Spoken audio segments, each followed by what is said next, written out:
Hello everybody, welcome to Notorious Yu-Gi-Oh! I'm Notorious Cly, and it is test hand time.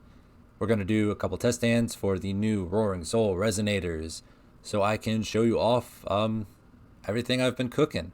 So let's not waste any time, let's jump right in and see what our first hand is. Okay, so Forbidden Lance was the last one off the top of the deck.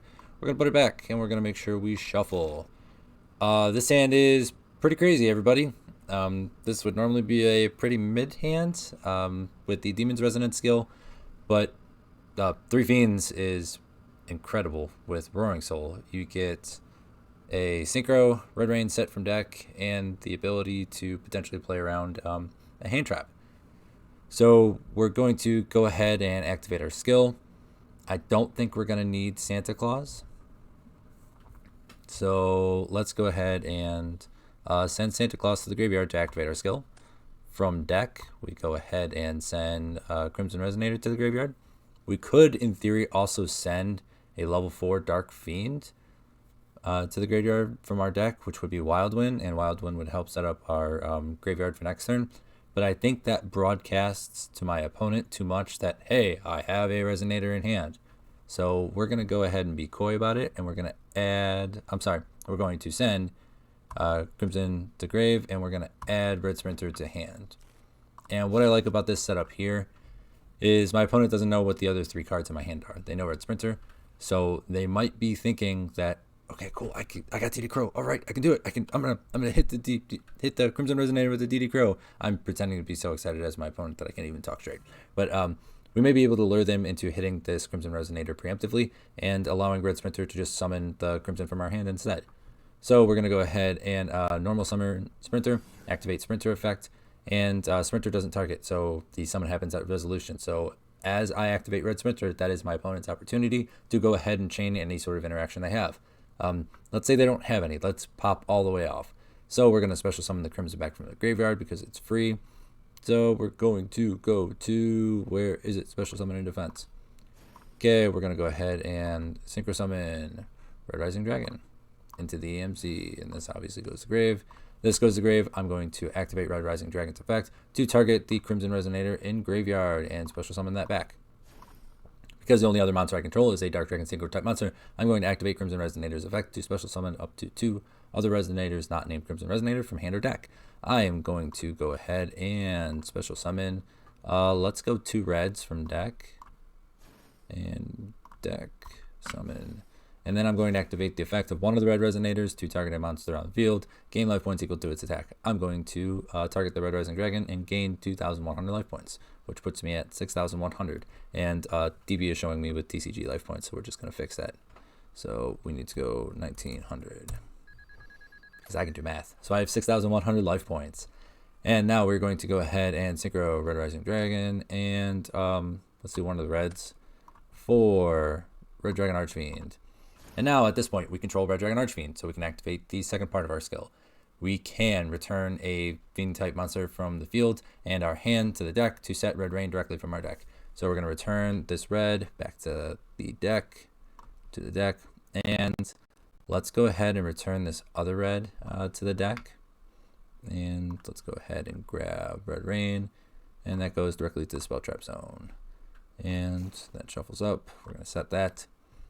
And now we're left with the choice, everybody. Do we use the third part of our skill, which would protect all Resonators we control from being destroyed, protecting it from Red Dragon Archfiend's effect during the end phase, since my monsters didn't control, the monsters I control didn't click attack, they would be destroyed. Or do we push for Hot Red Dragon Archfiend Bane and put a bigger level on the field and a bigger attack value for my opponent to try and get over? I don't know what the correct answer is yet.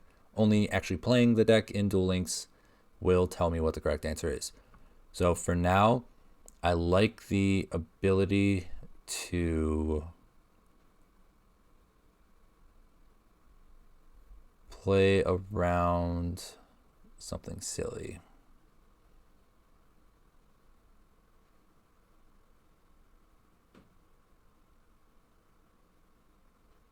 So for now, I think we're just going to chill with Red Dragon Archfiend, Red Rain. We're going to set Book of Moon, and then go from there. During the end phase, Red Dragon Archfiend's effect will activate, attempting to destroy all monsters we control that did not declare an attack that turn. But that's not going to matter. And that's full combo, everybody. All off of one card. Well, technically two, but you know what I mean. Let's go ahead and shuffle it up and do another test hand. So let's reset the deck. We're going to draw 5 and put 1 back. Okay, so Crimson Resonator goes back to the deck, and we shuffle up. Okay, no big deal. This is going to do the same thing. Normally, this hand would be okay with Demon's Resonance because you trade one of the reds for a Wild Wind, but we don't need to do that here. We can just dump a red or dump a crimson. I like that move, to be honest with you. That's something that just dawned on me. I just had an epiphany, everybody. So we're going to activate our skill. We're going to send Crimson Resonator to the graveyard. We're going to add Red Sprinter. And then we also need to dump Crimson Resonator from the deck. Did that a little out of order, but it's fine. So now we have 2 Crimsons in graveyard. Remember, Red Sprinter doesn't target, so if they DD Crow one of the Crimsons out of graveyard, we still get to bring the other one. And if they don't DD Crow it there, we're kind of screwed, but that's the name of the game so far. That's how it works with this new version of Resonators. Our big key struggle is going to be with that Resonator in the graveyard that is being targeted by Red Rising. We need to find a way to protect that or extend through that. I'm working on a few ways to do it, but I need a fully tested, fully translated skill in order to be able to do that, to know what the boundaries of the skill are. I want to know how far I can push those boundaries so I know what I'm working with, basically. So yeah, we're just going to normal Red Sprinter here, and then we're going to do the same combo again. Red Sprinter is going to special summon the Crimson back. If they DD Crow one of the Crimsons, we're cool. Good job. We got the other Crimson. Or we have Reds in hand. And then we have extra Fiends in hand, so we can trade that in for Red Rain. So let's go ahead and reset it again, and we'll run through another test hand. Okay, so Forbidden Lance goes back to the top of the deck, and we opened Red Rain. So that's not too big of an issue. Not too big of an issue at all, because we still have full combo since we opened Crimson and the level 4 non-tuner Red Sprinter. So we can lead with Crimson or Red Sprinter, and then just set the Red Rain after. And this would get us all the way to Red Nova Dragon. So that's something we haven't seen yet. Is what happens when we open Red Rain and we don't have to swap so many resources out for Red Rain to get it directly from deck. So you can lead with Sprinter or special summon Crimson. Either way, it's not going to matter. It's going to be the same end result. For old time's sake, I'm going to special summon Crimson Resonator. I'm going to normal summon Red Sprinter. Red Sprinter doesn't get its effect here because we control another monster. You have to control no other monsters. And we're going to go ahead and Synchro Summon for Red Rising Dragon. Red Rising Dragon's effect to target Crimson Resonator in graveyard, to special summon it to our side of the field. We're going to do it. Crimson Resonator effect, since the only other monster we control is a Dark Dragon Synchro type monster, we're going to special summon up to 2 Resonators not named Crimson from hand or deck. We're going to elect 2 special summon, if I can get DP to work correctly, 2 reds from deck. And they probably shouldn't be an attack, but they're not going to last long anyway. So Red Resonator effect to target Red Rising Dragon to gain 2,100 life points. So we're going to go ahead and Synchro Summon. I guess we can do this a little out of order. We'll send one of the reds and the Red Rising for Red Dragon Archfiend. We're going to go ahead and Synchro Summon Red Nova Dragon. You can tell I play automated simulators a lot because I always go to the extra deck first to try to Synchro Summon or link or whatever, instead of removing the materials first, then grabbing the thing from the extra deck. So he goes to grave, come on. Is DB freezing now? Does it not like that I control 2 things in the extra monster zone? No, it doesn't like that I have 2 things in the extra monster zone. That's funny. Yeah, it really didn't like that apparently. Okay. Well, you saw that setup. We got to Red Nova Dragon, and then we were going to set Red Rain, and we have Red Nova Dragon and Red Rain. I really like the ability to end on Red Nova Dragon with Red Rain set, because you have the highest level possible. You have 12. In addition to that, Red Nova Dragon has protection against destruction from card effects, which means you lose to less things. they would specifically have to have something that flips Red Nova Dragon face down or removes it from the field without destroying it. And those options are few and far between in Duel Links. So we would be insulated against something like a Dark Hole from our opponent, turning off both our monster and our very powerful trap. Alright everybody, we're back, and this is probably going to be one of our last test hands of the night. I'm going to go ahead and reset this so we have a fresh shuffle. This hand does nothing new that we haven't seen before, except for we have Dark Hole, so that's good going second. And one thing I'm noticing about all these hands is I seem to be getting a lot of 3 Fiend hands, which is good because it gives me a certain amount of flexibility to play through like ill-timed interaction or misused interaction. But at the same time, the best part of this skill is that you don't have to clog your hand with cards you can't use.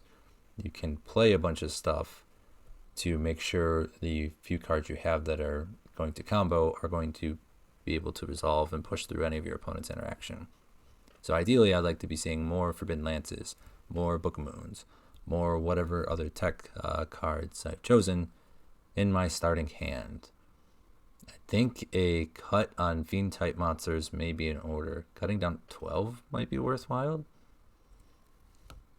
I know I'm going to see 2 Fiend hands less, but if I'm drawing more generically good stuff, for example, like Compulse or IDP, in addition to my normal 1 Fiend type monster, I think I'm okay with that. I think I'm happy with that. I think I'm going to go back in the lab and see if I can push the limits of how few Fiends you can run while extracting the most interaction out of this deck. I think I'm going to try and adopt the Madolche philosophy.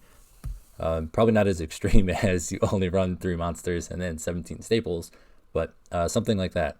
I want to see what's the lowest investment of engine I need to guarantee me the most interaction and interruption. Because right now we lose to DD Crow going first and like really nothing else. That's not terrible. Then going second, if I'm only ever opening 1 Fiend, that's fine because I don't need to set Red Rain. And my other 4 cards should be stuff to just obliterate my opponent. Dark Holes, Forbidden Lances, Book of Moons, Forbidden Chalices, all that kind of stuff. These are the exact reasons why I like to do test hands and why I like to film the first test hands for a deck live. So you guys get to hear my thought process and get, I guess, live reaction and insight to my deck building philosophies and thoughts. And yeah, this hand does everything all the other hands have done. Let's see if we can get a hand that does something a little different. I know one of the advantages of the skill is you're not going to get a bunch of hands that do something different because you're a 1-card combo deck. You only need the 1 card to get you rolling. So you don't want to see a bunch of different hands or varied hands. So this one looks a little different. Let's go ahead and put Wildwind back to the top. Show off full up just in case. And we opened Red Sprinter already. So we might not have to go with our skill activation, but we probably should anyways. And I don't know which Fiend is the correct send. There's an argument for red because that puts 2 Resonators in the graveyard to kind of bait our opponent and trying to interact with them. But is it even worth doing the skill? It has to be because that means we get Red Rain on top of this. Okay, so let's do this. Let's go ahead and trade the Red Sprinter for the graveyard. Let's go ahead and send a Crimson Resonator from deck to graveyard and add our other Red Sprinter. So we're going to go to hand. We're going to normal Red Sprinter. We're going to special summon Crimson Resonator. We're going to synchro summon. Almost did it again. Went to my extra deck before I sent the materials. Synchro summon Red Rising Dragon and attack target Crimson Resonator. Crimson Resonator, we're going to special attack. Doesn't matter. He's not going to stick around long enough. Should technically be in defense. So let's fix that mistake right now. Defense. Then Crimson Resonator effect to go ahead and special up to 2 red from hand or deck. We're going to special the 2 from deck. And we're going to go ahead and use Red Resonator effect to target Red Rising Dragon to gain 2,100 life points. I'm going to subtract 1,900, so I'm at the correct amount down here. And then we're going to go ahead and Synchro Summon for Red Dragon Archfiend. And then now we have a decision to make. We can go Red Nova Dragon, set Book of Moon, set Forbidden Lance, and then dare our opponent to beat what we have. And they could read that as, oh, they didn't activate the skill, that must mean Worm loses Red Rain, and try to play around something that's not there. We can kind of mask the interaction that we do have, and Book of Moon and Forbidden Lance are pretty chainable, so we can play with our toggle to kind of reinforce that mystery. But I still think it's better to get Red Rain here, just because there's more upside to that. Because set 3 is significantly more difficult to deal with than Red Nova Dragon plus set 2, especially when one of those set 3 is Red Rain, and that means if I resolve this, I win the game. Yeah, let's go ahead and do that. But one other consideration is they're going to know which card is Red Rain. So if they know which one is Red Rain, they're going to be able to snipe it. Which is fine, because the likelihood they open 2 back removal is pretty low, unless they're just running a ton of it, in which case we're fine anyways, because they're just running a bunch of stuff that's not going to clear monsters from our board. So I think that's fine. If they have the 1 spell trap removal and they want to use it on Red Rain, that's great. Hopefully they were paying attention to which zone we set it to. And that will help insulate our Book of Moon and Forbidden Lance from our opponent. That way, whatever synchro monster we have on the field is going to be protected from spells and traps, and we're going to be able to flip something they control face down. So let's go ahead and do that. Let's shuffle this back to deck. Let's shuffle this back to deck. Let's set Red Rain directly from our deck. So we're going to set the Red Rain, we're going to set Book of Moon, and we're going to set Forbidden Lance. And I think we're going to activate the skill again to protect our Resonator from being blown up by Red Dragon Archfiend. And I like sitting here with Red Dragon Archfiend because I think 2 monsters plus 3 back row is really hard for our opponent to get through. And we're going to go ahead and shuffle up and see what our top deck is. Assuming they would have the back row removal to snipe the Red Rain and then somehow be able to play through Book of Moon and our Forbidden Lance. I'd assume they'd want to take out the Red Dragon Archfiend just because of what that represents. As a big body monster. So draw a card, and our top deck would be Dark Hole. So that's pretty neat. So if they do manage to play through all this, we Dark Hole and set them back to square one, and then we're in a top deck war. I don't necessarily know if I want to be in a top deck war with my deck, but if they can play through all of this, they should probably deserve to win anyways.